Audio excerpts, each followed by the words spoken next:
Peterson, big hole, he's gone, count it down, 20, 15, 10, touchdown Vikings. Deep for Calvin Johnson, who makes the catch.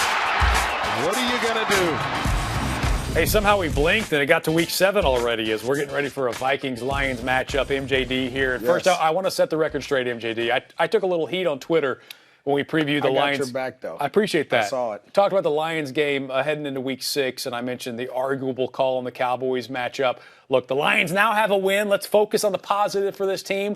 Can't sleep on the Lions despite their poor record so far because this is a team with some weapons. And, hey, had the Chicago Bears figured out a way to stop Calvin Johnson, maybe the outcome would have been different in week 6. Well, that's what Minnesota has to do.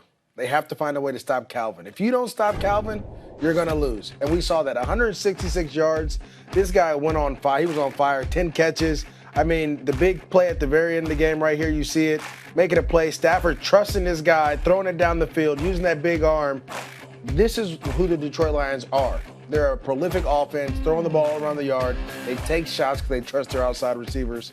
They have to continue to do this in order to be successful. The Vikings, as you see, with the 14th ranked pass defense in the league, maybe wanting to step it up a little bit when they take on the Lions. Meanwhile, on the Lions side, how do you beat the Vikings? You got to use this momentum. The magic that you captured in Ford Field, you have to be able to take it and use it against the Minnesota Vikings. I mean, to win that game at home was huge. It got you off the slide. You have one win. Use that momentum to keep going. You played well on defense. You played well on offense. Clean up some of the mental errors. They should be on ready to roll. Well, maybe the momentum is in the hands of their quarterback in Matt Stafford, who was told in week 5 that, hey, look, you throw another pick, you're going to get benched. He did just that. He saw Orlovsky come in, who also did not play spectacularly well. Stafford on a roll after this game, you have to think. Well, you have to. I mean, you throw for 400 yards. I mean, the guy had 4 touchdowns. He lit it up. He was on fire.